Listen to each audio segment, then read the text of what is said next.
ان پر بھی ایک وار کیا گیا ہے اس وارداتی ٹولے کی جانب سے۔ اور وہ وار یہ آپ کو پتہ ہے کہ اس وقت پاکستان میں جو صورتحال ہے کہ پاکستان میں انسانی حقوق کی سنگین خلاف ورزیاں جو ہیں وہ جاری ہیں۔ پاکستان تحریک انصاف کے چیئرمین سے لے کر ایک عام کارکن تک تمام تر ریاستی ادارے خصوصاً پولیس جو ہے وہ ان کے پیچھے ہے، ان کے گھروں کی چادر اور چار دیواری کا تقدس پامال کیا جا رہا ہے، خواتین پر تشدد کیا جا رہا ہے، ان سے بدتمیزی کی جا رہی ہے، لوگوں کو بغیر کسی جرم کے نہ صرف اٹھایا جا رہا ہے گھروں سے، بلکہ اٹھانے کے بعد ان کی غیر قانونی نظر بندیوں کے احکامات جاری کیے جا رہے ہیں، ان پر جھوٹے مقدمات دھڑا دھڑ قائم کیے جا رہے ہیں، اور اس سے بھی آگے بڑھ کے لوگوں کو مجبور کیا جا رہا ہے کہ وہ پاکستان تحریک انصاف کا ساتھ چھوڑ دیں۔ اگر کسی کے پاس کوئی عہدہ ہے تو وہ اس عہدے سے بھی ریزائن کرے، اور بہت سارے لوگ جو ہیں وہ پھر اس ریاستی جبر کے سامنے بے بس ہوتے ہوئے، ان کی بہت سے لوگوں کی پریس کانفرنسز آئی ہیں، پریس ریلیز بھی آئے ہیں، بہت سے لوگوں نے پاکستان تحریک انصاف کو چھوڑ بھی دیا۔ اس پر بات کی ہے شفقت محمود صاحب جو ایم این اے بھی ہیں، پاکستان تحریک انصاف کے مرکزی رہنما ہیں، انہوں نے بھی بات کی ہے کہ پاکستان تحریک انصاف کو کون چھوڑ رہا ہے۔ انہوں نے دو قسم کے لوگوں کے بارے میں بات کی ہے۔ ایک تو انہوں نے بتایا ہے کہ وہ لوگ جو پریشر برداشت نہیں کر سکتے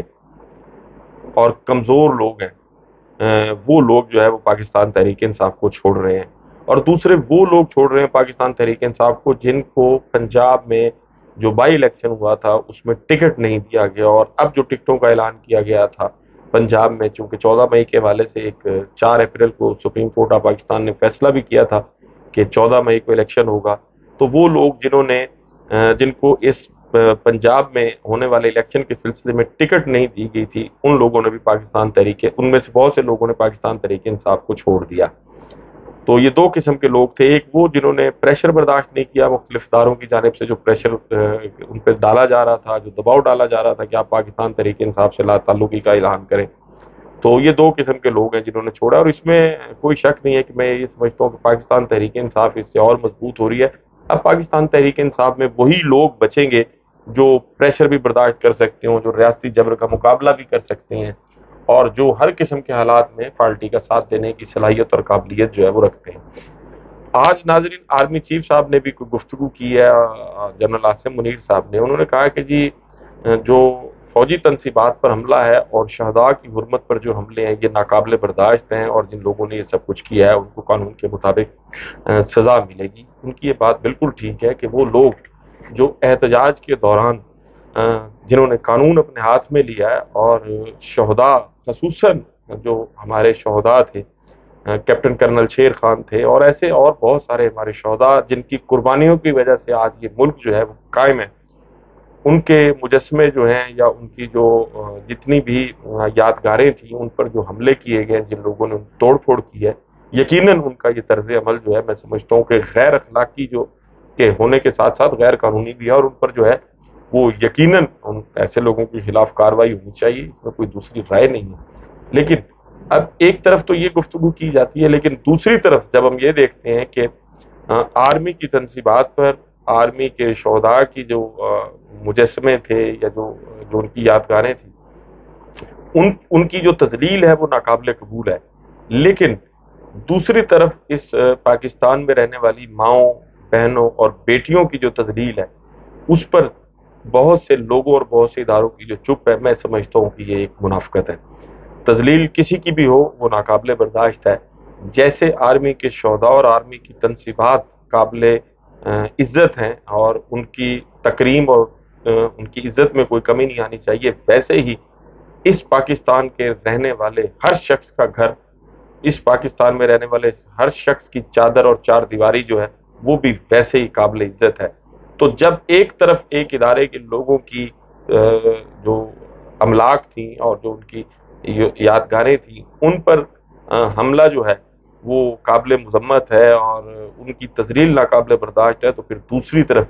ایک عام آدمی کا گھر جو ہے اس پر حملہ جو ہے وہ بھی ناقابل برداشت اور قابل مذمت ہے۔ عمران خان صاحب کے گھر کا گیٹ توڑا گیا، پاکستان میں آج سے پہلے ایسا کبھی نہیں ہوا تھا، لیکن یہ کام بھی ہوا ہے۔ تو پھر جب یہ دو رخی اور منافقت ہم دیکھتے ہیں تو پھر محسوس ہوتا ہے کہ شاید اس ملک میں مسئلہ جو ہے وہ ایک ہی ہے، اور وہ مسئلہ کیا ہے؟ وہ مسئلہ اس ملک میں صرف اور صرف عمران خان صاحب اور پاکستان تحریک انصاف ہے۔ اصل مسئلہ جو ہے وہ اب اس ملک میں مہنگائی نہیں رہا۔ ناظرین، جب پاکستان میں اس وارداتی ٹولے کی حکومت آئی تھی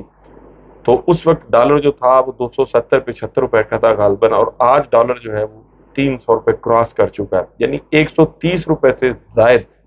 صرف ڈالر کی قیمت میں اضافہ ہوا ہے۔ اور ڈالر کی قیمت میں اضافہ ہونے سے پاکستان میں ہر وہ چیز جس کے ٹریڈ میں کہیں نہ کہیں ڈالر ہوتا ہے وہ ہر چیز مہنگی ہو گئی ہے۔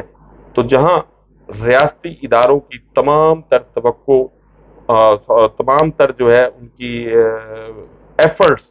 اور تمام تر ان کی کارروائیاں اور ان کی توجہ کا مرکز پاکستان تحریک انصاف پر پابندی، پاکستان تحریک انصاف کو کمزور کرنا اور پاکستان تحریک انصاف کے لوگوں کو گرفتار کرنا ہو، اور پھر پارٹی کے اندر سے لوگوں کو توڑنا۔ ایک اور خبر یہ بھی ہے کہ اسد عمر صاحب اور شاہ محمود قریشی صاحب، ان سے بھی ان کو کوشش کی جا رہی ہے قائل کرنے کی، آپ عمران خان صاحب کو اگر کھڈے لائن کر دیں تو باقی پارٹی کے لوگوں کو ہم مینیج کر لیں گے، اور آپ جو ہے وہ عمران خان صاحب کو سائیڈ لائن کریں۔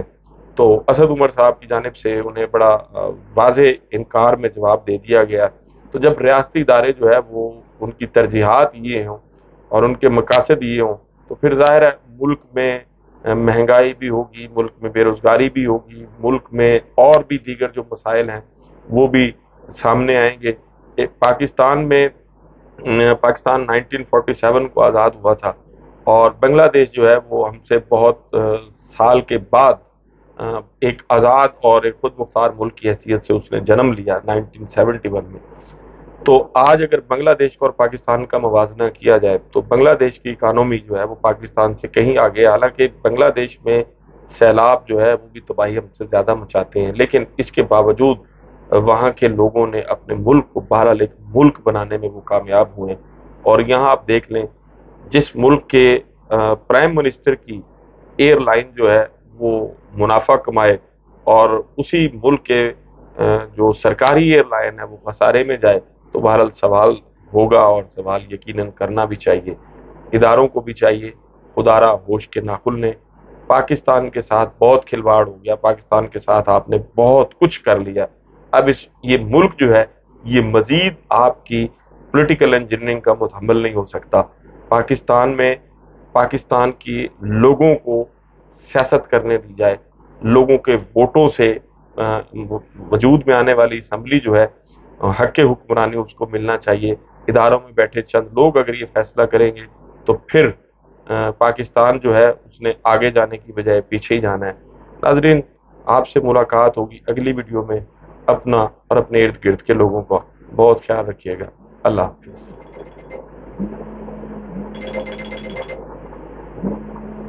بند کرو۔